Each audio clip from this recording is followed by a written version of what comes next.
Hello and welcome to Train Signal. You're watching Installing VMware vCenter 5 as a Linux Appliance, or the vCSA. In this lesson, I'll be answering the question, what is the vCenter Server Appliance?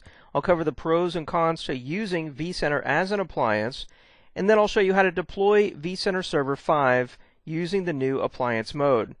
Finally, I'll end the lesson by showing you how to test vCSA using the vSphere client. So with that, let's get started. So what is the vCenter Server Appliance? Well, it's also called the vCSA. That stands for vCenter Server Appliance, and it's a new option for deploying vCenter with vSphere 5. What it is a Linux-based virtual machine that's optimized for running vCenter Server.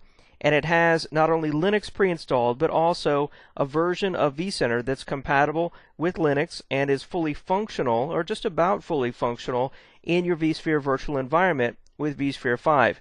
Now, don't worry if you're not familiar with Linux. No Linux knowledge is required. And the cool thing is that no installation of Linux or even vCenter has to be performed. By far, it's the fastest way to get vSphere 5 up and running. And the cool thing is that there's no additional cost to using this method, of course, assuming you've already purchased vSphere and vCenter. Now let's talk about the pros and cons to using vCenter as an appliance. Well, first off, the pros, the good things about using vCenter in this new way. Well, it supports all traditional vCenter server features like DRS, the new SDRS, or Storage Distributed Resource Scheduler, VMHA, host profiles, the distributed virtual switch, and more. Also, no Windows license is required, so that's going to save you money. You're not going to have to spend however many hundreds of dollars on a Windows Server license just to use with vCenter. Also, no Windows install has to be done, and that's going to save you time. Even better, all the traditional Windows Server third-party applications that most likely go around every Windows server in your infrastructure, none of those have to be installed. Things like antivirus and maybe backup agents and who knows what else you install on every Windows server in your infrastructure. No vCenter server installation has to be done. Again, that's going to save you time. There's less questions to answer and things to worry about when you perform an installation of the vCSA versus a traditional vCenter server install in Windows. So deployment is going to be super simple and super fast. Like I said, there's no other faster way to get vCenter up and running other than the vCenter Server Appliance. Now the cons. What are the negatives to using vCenter in this new way? Well, first off, it doesn't yet support SQL Server as an external database. So if you already had Windows, let's say, and you're using SQL as an external database, that's not going to work with the new vCSA. Also, vCenter Server Linked Mode is not yet compatible. So if you have multiple vCenters in your infrastructure or maybe across your company, you're not going to be able to use Linked Mode if you use vCenter as an appliance. vCenter Server Heartbeat doesn't work, and the single sign-on feature using Windows Session Credentials with the vSphere client, that is also not yet compatible. And then finally, the new vSphere Storage Appliance, or the VSA, isn't yet compatible with vCenter if you're using it in the Linux-based appliance mode. So there's some definite pros and cons. To me, the new VSA is ideal for the SMBs and SMEs out there who are very likely not using an external SQL database, not using link mode, not using Heartbeat, and so forth. Now that you know the good and the bad of deploying vCenter Server 5 as an appliance, let's talk about the requirements, the deployment process, and the configuration once it's up. First off, this is going to assume that you already have an installed ESXi server and the vSphere client. If you haven't done that yet, there's other lessons in this course that'll walk you through that process. You'll need to download files from VMware.com that you'll use to import the vCSA. Those files are the .ovf files, the appliance data disk, and the appliance system disk. That appliance system disk is about 4 gigabytes, and honestly, that may be the longest part of this entire process. It's just waiting for that download to complete. So maybe you want to do it one night before you go to bed, and then the next morning you could perform the deployment of the vCSA. And by the way, it isn't just one file that you download. It is indeed multiple files, just like I listed out here. And I think that's because the extreme size of the appliance system disk. They didn't want to put all that in a zip file even if they tried. So once you have those files in the vSphere client, you'll use the deploy OVF option. It's really super simple. I'll walk you through the process here in just a second. It'll deploy the appliance. Of course, it'll copy that 4 gig file from wherever you have it stored up to the ESXi server. So you might want to consider that as well. For example, let's say that you're connected to the virtual infrastructure via a VPN, or you have a slow wireless connection. You might want to just wait until you're back in the data center, you're on the same LAN as the ESXi server, because again, it's going to copy that 4 gig file from wherever you downloaded it and stored it up to the ESXi host. Once the appliance is up and running and powered on, you can log in using the default credentials of root and VMware. From the text-based menu interface on the vCSA console, you can perform basic network and time zone configuration, but by the way, you can also do that over in the graphical web-based interface for the vCSA. So waiting is no problem. You just go to the console and you get the DHCP IP address, then go to the web-based interface and then change the IP address, time zone, and then everything else that we're going to change. You'll want to have the vCSA configured with a static IP address, and of course have a DNS host record on your DNS server pointing to the domain name for the vCSA. Remember, the vCSA is vCenter, and you're going to be connecting to it every time you want to manage your virtual infrastructure using the vSphere client, so you don't want that IP address on the vCSA to be changing at any point. The only absolute steps required to use the vCSA in terms of configuration really is to go to Test and Save on the vCenter database. That'll actually start the vCenter inventory service over on the console. You'll see that happen when you do the Test and Save. And then to start the vCenter services on the vCSA VM. That's it. That's really all you have to do to start using the vCSA. However, there's a number of other recommended configurations I think you should make. Like I said, you should set the static IP address for the vCSA virtual machine. You should set the correct time zone. You should change the root password, of course, for security reasons from VMware. And then I recommend that you configure Windows Active Directory authentication. This is going to make logging in to the vCSA with the vSphere client more like logging in to vCenter that's running on a Windows member server. In other words, you'll be able to log in using your Windows Active Directory credentials. You may want to check out the size of the embedded database to make sure that it matches with the number of hosts that you have in your vSphere infrastructure. And then for good measure, I just recommend that you restart the vCSA virtual machine, although again, that really isn't a requirement. So at this point, let's go over to our vSphere client and let's get started deploying vCenter Server 5 as an appliance, or vCSA.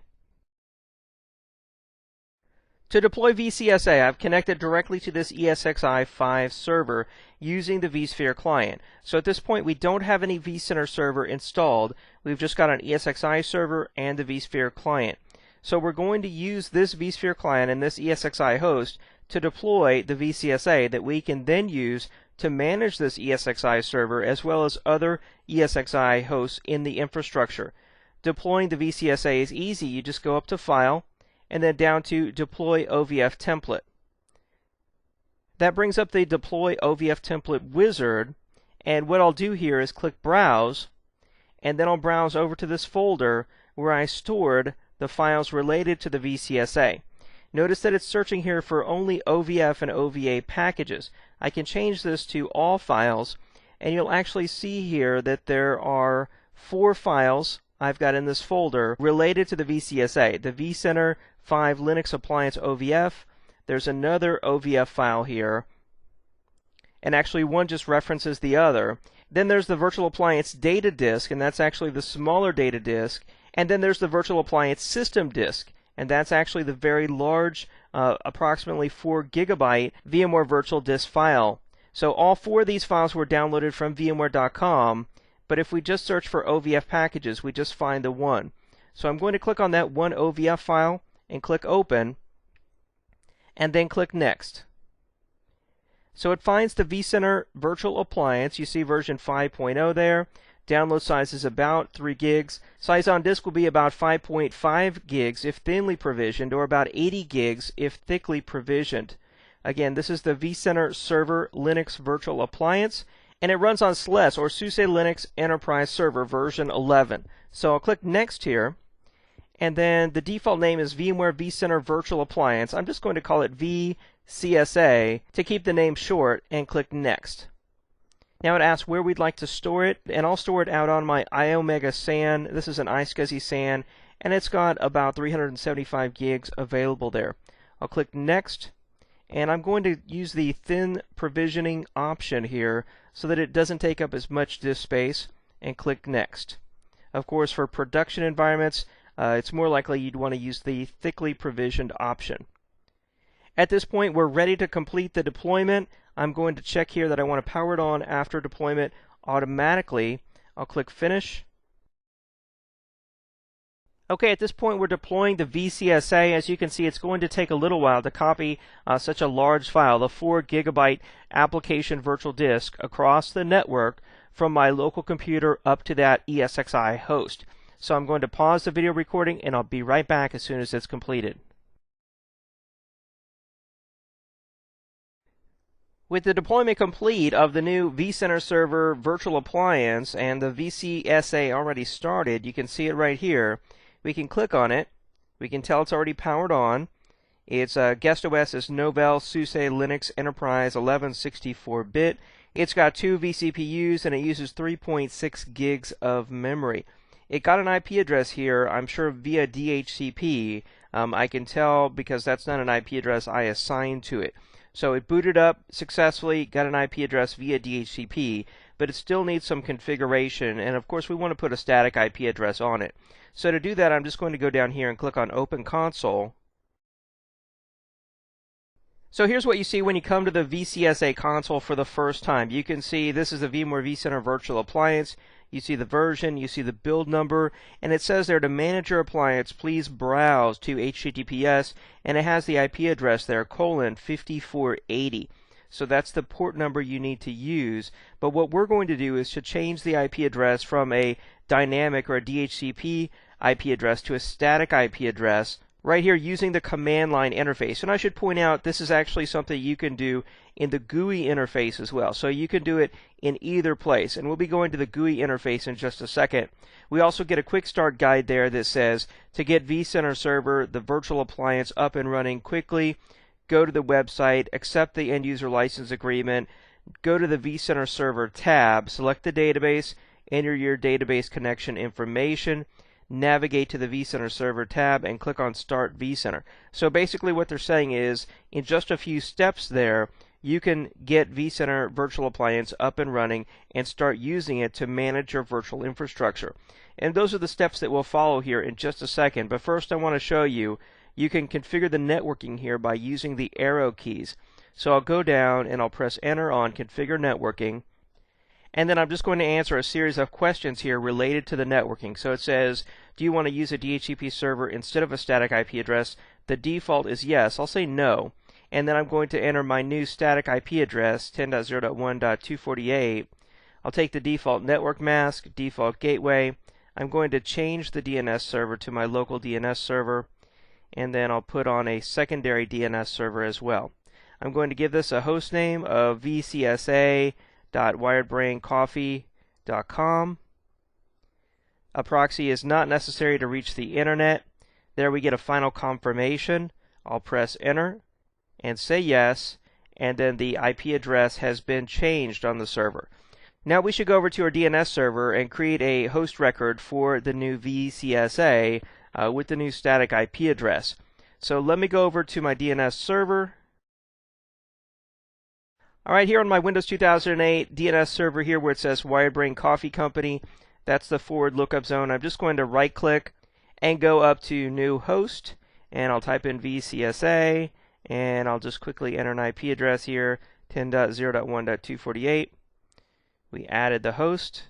We're done. We've got a host record, and so now let's go back to our vSphere client.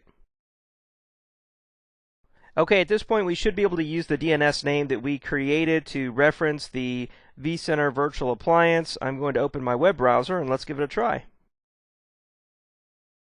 Okay, here in my web browser in the address bar, I'm just going to type in https://vcsa:5480. And then we need to accept that we understand the risk here. We'll confirm the SSL security exception.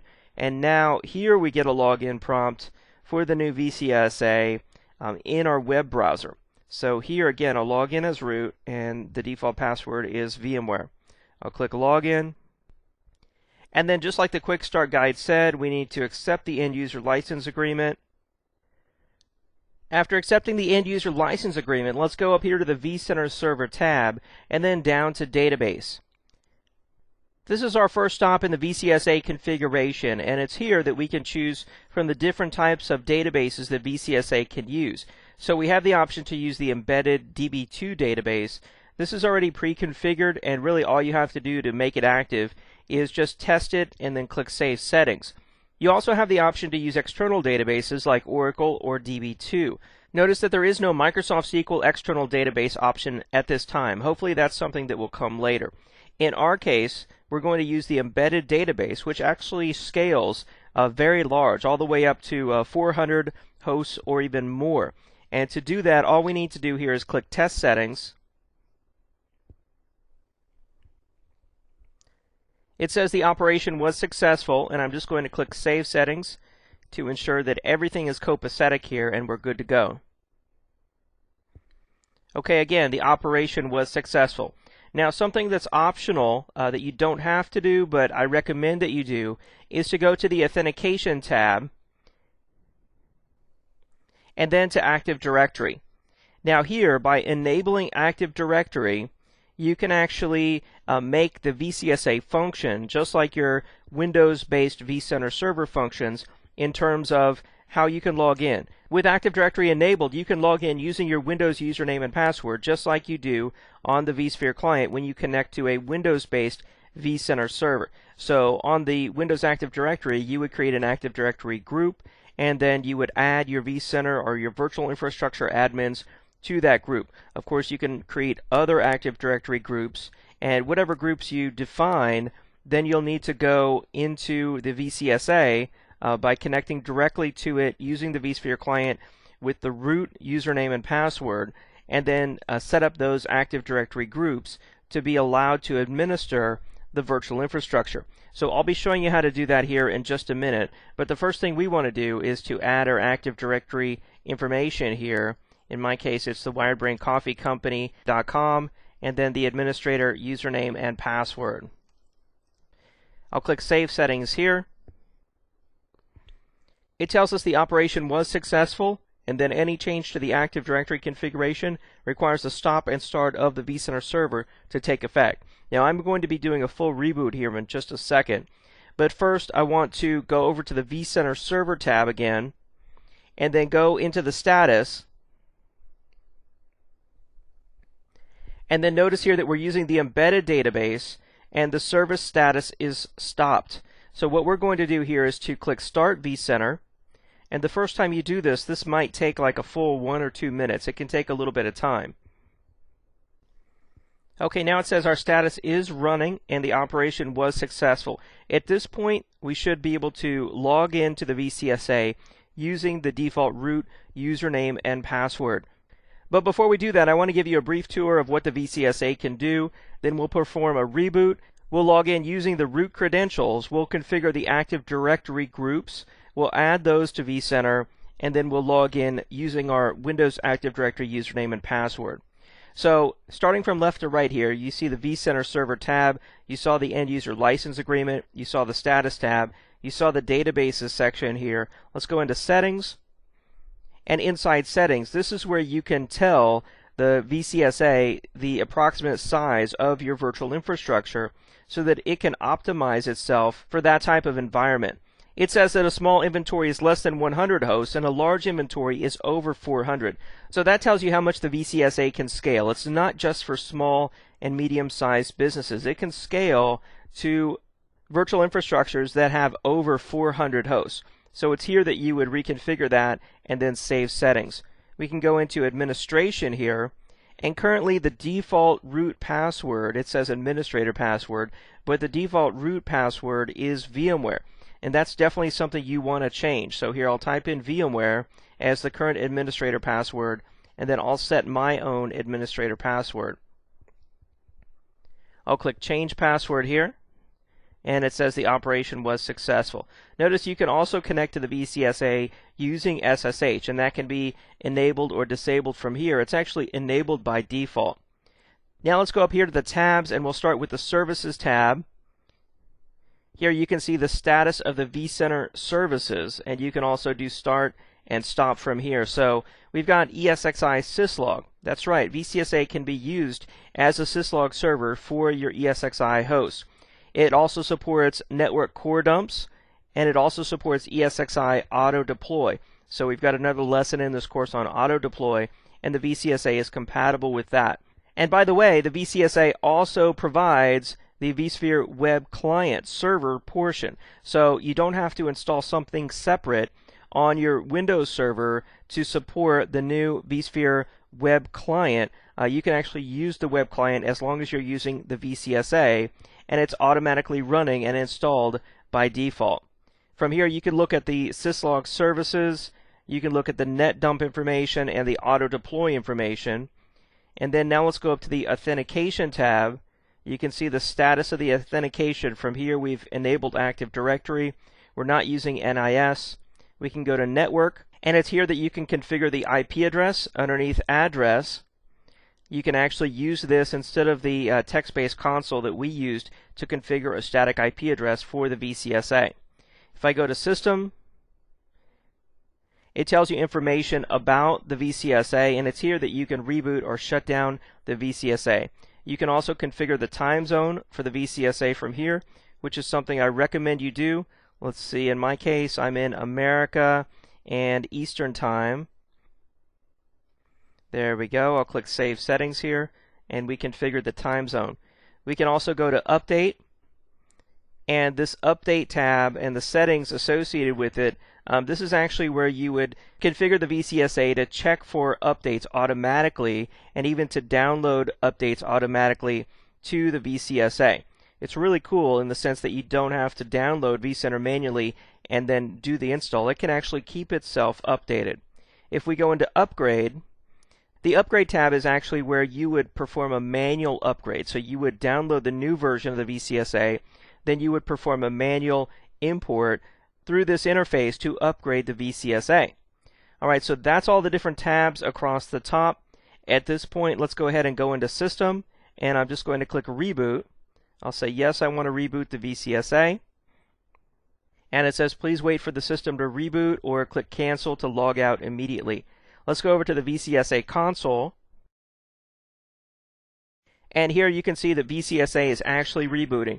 I'm going to pause the video recording, and I'll be right back as soon as it's back up and running. With the new vCSA successfully configured and restarted, we can now connect to it using our vSphere client. Since I configured a DNS record for the IP address here, I can just type vCSA, and then the first time I connect, I need to log in as root so that I can configure my Windows Active Directory vSphere administrative group to map to the vCenter administrative role using the vSphere client. So the first time we'll connect, we'll do it as root. I'll click Login here. I'll go ahead and accept the standard security warnings or ignore those.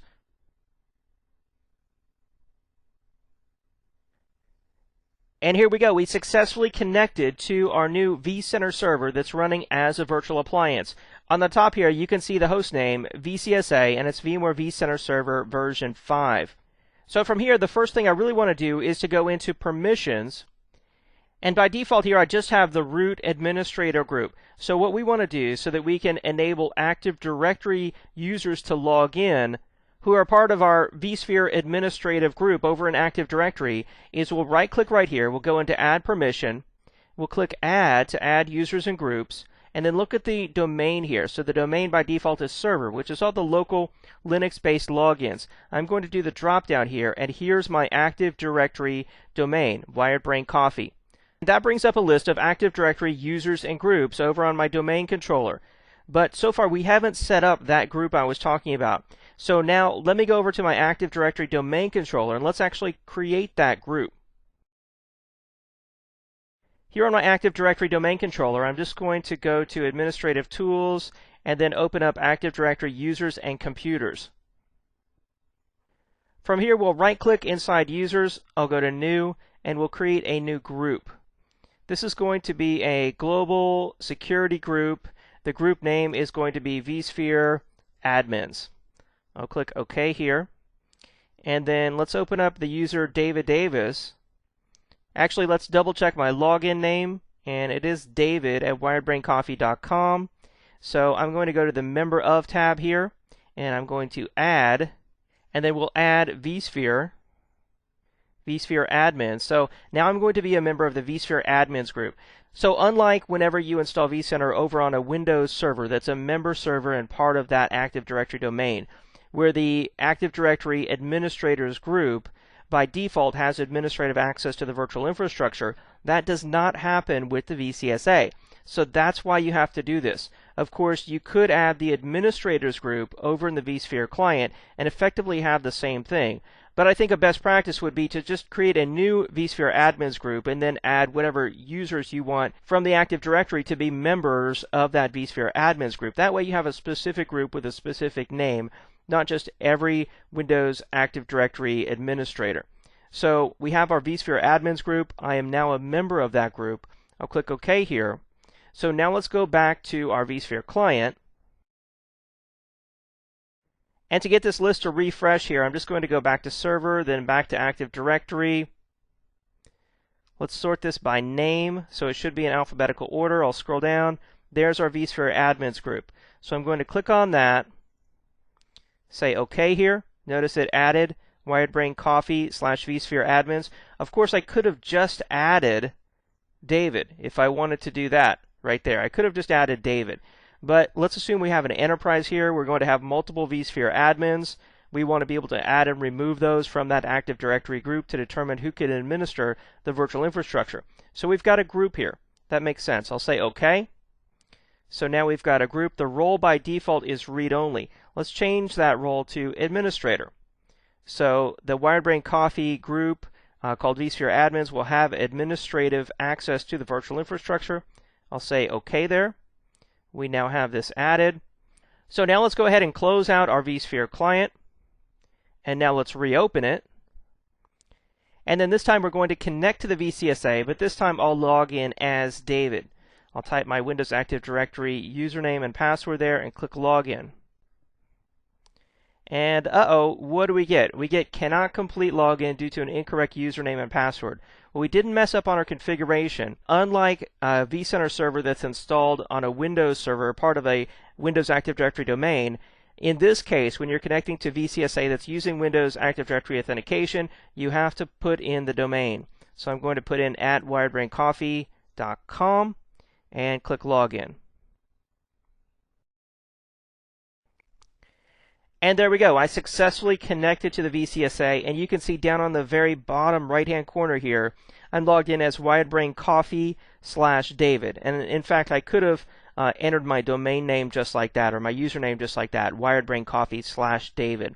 You can do it that way or the way I did it, which was david@wiredbraincoffee.com. So now we have our brand new vCSA here that you can use to manage the virtual infrastructure. There's a few things you might want to do. For example, we could go to the vCenter server settings, and we can go down to runtime settings, and I'm going to name our vCenter server. I'll call it vcsa.wiredbraincoffee.com. I'll say OK here. We see the name now. We can add some data centers. I'll call this Hilton Head, South Carolina. And then right-click and add your ESXi servers from there. So now we've got a working vCenter server virtual appliance up and running. And with that, let's go back to our slides. So what did we learn in this lesson? Well, we started off by answering the question, what is the vCenter Server Appliance? It's a new way to deploy vCenter Server 5, and it's the fastest and easiest way to deploy it. I talked about how this is going to save you from having to purchase a Windows Server license, and it's also going to save you a lot of time installing Windows Server and installing vCenter. However, I also mentioned that there's a number of features like vCenter Server Link Mode and vCenter Server Heartbeat, as well as the new vSA, or the vSphere Storage Appliance, that aren't yet compatible with the vCSA. From there, I walk you through deploying the new vCSA by using the Deploy OVF option in the vSphere client. We configure the new vCSA through the text-based console, adding things like a static IP address, and then we tested out vCSA using the vSphere client to prove that it works, so that you can see it is an almost fully functional version of vCenter Server 5. Thanks for watching this lesson covering installing VMware vCenter 5 as a Linux appliance.